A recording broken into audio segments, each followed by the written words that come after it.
Something I've been thinking about recently is authenticity, and is anyone ever really authentic? Like truly authentic? Is that even possible? Because we're influenced by everything, for starters, and even when you're surrounded by friends or family or people that you feel very comfortable with, you're still kind of putting on a little bit of a front. And then even when you're completely on your own, you're still not truly yourself because you're acting in a way that you couldn't act when you were in a social situation. So you're kind of getting those things out of your system, if that makes sense. So at what point are we truly authentic? And because we're constantly influenced by anything and everything, what faults are really your own faults? It's quite deep, isn't it? I started thinking this in terms of my YouTube, and I was thinking, I started thinking this in terms of my YouTube, and I was thinking, like, how authentic am I really? You know, like, I try to be myself, but there is an element of, like, I choose what is said, and I can just do a retake if I think what I said was utter crap. And I have to think before I speak quite a lot and articulate myself and speak very clearly in a way that's going to get my message across in the way I want it to come across. So it's very kind of curated, and I'm probably way more all over the place and, like, don't make much sense in real life than I am online. Maybe it's the other way around. But it's impossible to really know how authentic anyone truly is being. And yeah, it just kind of applies to everything. I think even when you're on your own, you're still influenced by other things. Because I used to think the only way that anyone could truly be authentic was on their own, but I don't think even that's true. I don't think authenticity really exists, you know, like, because we think the way we think because of the way we've been brought up, because of the Western world, because of TV, because of the people we surround ourselves, because of history. We think a certain way because it's been put there. How can you think? It's a bit like the concept that if you try to think of like a new monster, a new animal, a new creature, you can't think of something that doesn't already exist. If you try to make a monster, you're probably going to give it some limbs, maybe some eyes, maybe an ear. It doesn't matter if it has 7 ears or 1, you're still choosing aspects that already exist. And it's the same with thinking of a different colour. Like, you can't picture a colour that doesn't already exist. It's just like we're limited. So how can you be authentic when you're just taking things from other people? And it's the same, I mean, this is like a huge thing in the world of creativity, because everyone is basically stealing, copying, being influenced by other creatives. So nothing is truly unique. But then maybe that is what authenticity is, you know, this person will take this, this and this, but then you might take this, that and that and mash them together and get something different. So authenticity is perhaps not being truly unique and truly yourself, but it's the combination that you create. Does that make sense? So it's very influenced authenticity. Because I think about myself, like, I'm obviously influenced by whatever I'm influenced by, and this is the product of that. And which is mad, isn't it? That I'm not really a unique thing. I'm just a combination of different ideas and different influences and styles and people and TV and, like, yeah. It's a bit like when a robot finds out that they're a robot, you know, to find out that you're not really your own person, you are the product of other people. You are nothing but a mishmash of other people, and that is your authenticity. What do you think? Does authenticity exist? How do you define what it is? What do you think is authentic? Can people even be authentic? It's quite a difficult thing, isn't it? It's difficult to think about. It makes my brain hurt.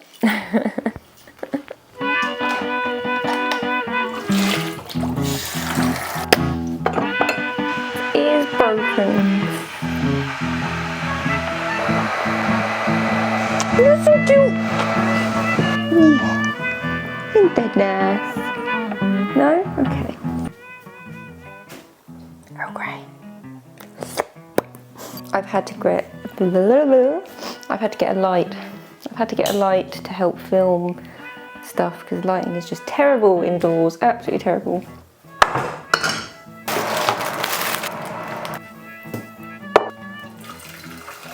I try to eat healthy. I find the problem is with eating healthy is firstly it's such a faff to cook a healthy meal just for yourself. Secondly, I find it's very easy to just cook way too much. It's much easier to make a healthy meal when it's more than one person.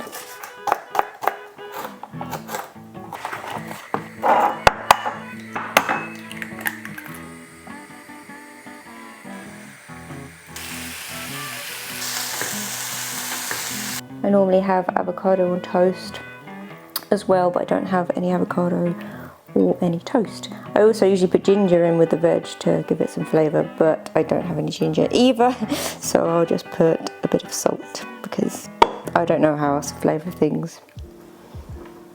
I have to tie my hair up while I eat, and I tie my hair up when I'm like deep in work zone and I'm just like, Other than whacking some seasoning on, I don't really know how you cook stuff, to be honest. 99% of you watching this, I'm willing to bet that there hasn't been one single day where you haven't listened to at least one tune. And that's me. I listen to music all the time. Let me tell you, my brain just goes crazy. It just starts singing all the... To be fair, I always wake up with a song in my head every day, and then when I go to meditate, it's a battle to try and push the song out of my head. So maybe he has a point. I feel like I've always seen music as nothing but good, but that's quite an interesting take. I never really thought of music as a dopamine hit, but I guess technically it is. So every time you listen to music, you are giving yourself a dopamine hit. It's interesting. Why it can be seen as negative is because music literally makes people escape reality. It does. Say you're angry or very true. You're upset. Instead of actually meeting your problems head on, you decide to distract yourself with music. How the lyrics enter your subconscious mind. The words that the artist is saying have an impact on you as a person. I like topics like this that make you think outside of the box, that put things in front of you that you would never have thought of before in a way that you would never have thought of before. I find it really interesting. Food for thought. Cat, are you gonna lick the plate? She's my food buddy. She's gone crazy.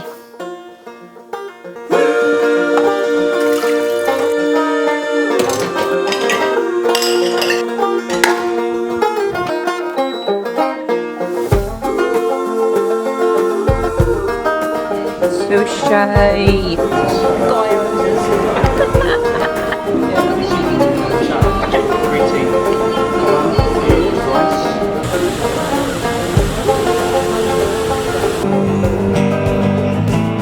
I actually ordered myself a guitar. I can't play guitar, but I bought myself one.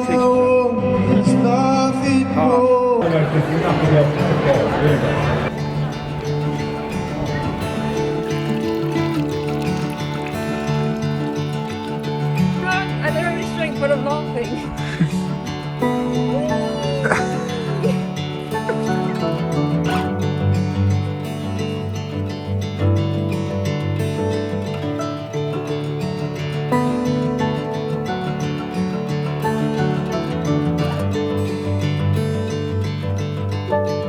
Where can I clip that on my hair? That'll work.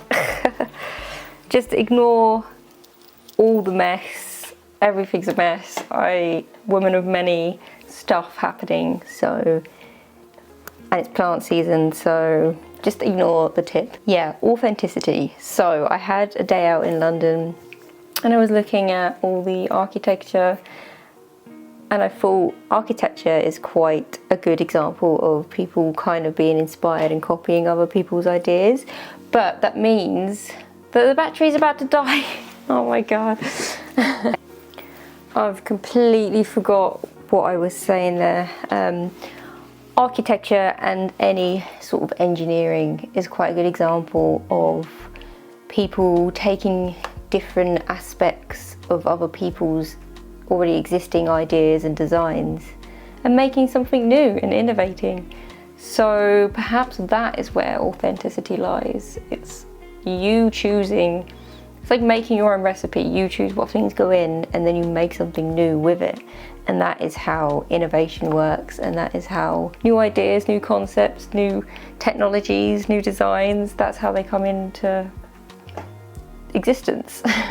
Combining things that are already there from other people, which is mad when you think about, you could take an idea that was something that was invented hundreds of years ago and mash it with something that was invented today and make something new. That's quite mad when you think about something can live on for so long and then combine with something in a totally different point in time and make something new. Anyway, what I was saying is that architecture is a good example of the debate of authenticity and how true it really is. I don't know if you can hear that rustling, but that's cat in a box.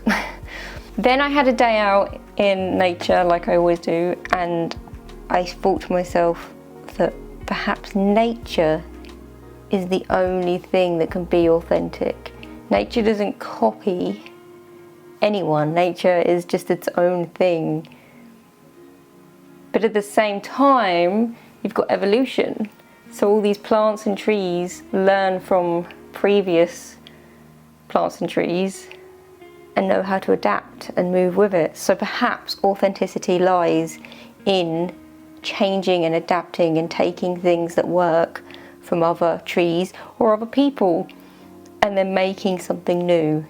Maybe that is authenticity. I don't know. It's a weird one. I think when you look at people and how authentic people are, it can be quite alarming because you start to notice the front that people put on a lot of the time, which is perfectly fine. Like, I'm not saying that people are really fake and horrible, but there is a front that we all put on. We're all a bit like chameleons. And it just makes you wonder like how authentic people are. But then when you really look into it, how authentic can people even be, really? Because you can't think without being influenced by something, which can get quite deep.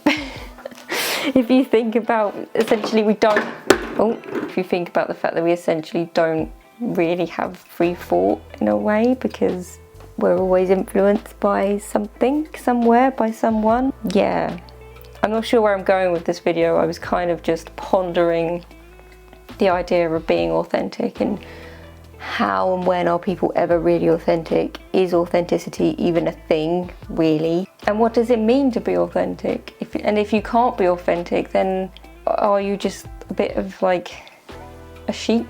Anyway, I'm gonna end this here because I've just rambled on about nothing in particular.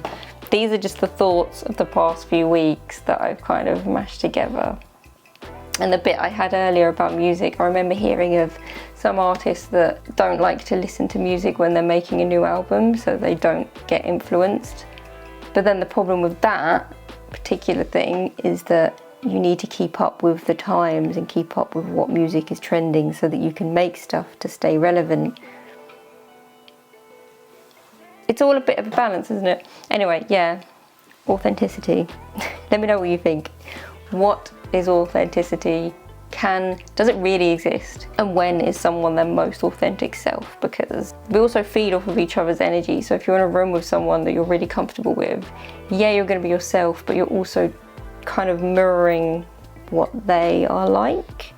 So you match their energy level, so you can give whatever you get, which again is not really truly authentic, is it? I don't know. Anyway, maybe cats are the only thing that are authentic. Comment what you think, let me know, because it's quite a open topic, I think. There's no real answers. I don't think you can ever truly measure authenticity. There's no way to measure it. Anyway, yeah, okay. This is a random one, like they all are. Excuse the mess. Thanks for watching. I'll see you next week, maybe? Same time next week, yeah? All right, bye. I just found this little quote, which kind of, I know it looks really dark, it's not that dark in real life, but you know, being authentic means embracing your true self without pretense or facade. It's about living in alignment with your values, beliefs and passions, and expressing them genuinely in your actions, words and interactions with others. So basically sticking to your true beliefs. Authenticity fosters deeper connections and relationships as it invites trust and openness. When you're authentic, you honour your uniqueness and allow others to do the same, creating an environment where authenticity thrives and individuals feel accepted and understood for who they truly are, which is what I was saying about you match other people's energy. So if you're yourself, other people feel comfortable to be themselves. This looks really dark. So I suppose, I mean, I don't have like the answer to this, and I'm not trying to have the answer to this. This light is hot. It's something that I've been pondering. Me and my friend have been talking about it a lot recently, and kind of like we do a lot of like talks about psychology and like the minds of people, and like it becomes quite interesting when you try to understand why people are the way they are, and when you look at why people put on their front. Everyone kind of has a certain front that they put on more than others, like it's quite unique. So I suppose the most authentic you could ever be is just being true to yourself and what you believe, and then if you get enough people doing that, it all kind of rubs off on each other, and we all help each other to also be authentic and real. So I suppose if you watch a lot of TV, for example, then you'll struggle to be authentic because you're not allowing authenticity in your life because you're watching things that aren't authentic on TV, or like hanging around with the wrong people who aren't particularly authentic themselves. If you're hanging around a lot of sheeple, then you'll struggle to be authentic yourself, which I think we all have experienced in our lives at some point, where you've hung around the wrong people and you end up doing things that you wouldn't normally do, but you're just in the wrong crowd. That's all I wanted to add, just that little thing. I feel like obviously the meaning of authenticity is obvious. I think we all know what it is, but I was just wondering how authentic people can truly be. And I suppose if you're surrounded by other authentic people, then the answer is yes, you can be authentic if you're in the right environment to allow authenticity to flourish and rub off onto other people. Anyway, yeah, okay, that was it. That's all I had to say. Goodbye.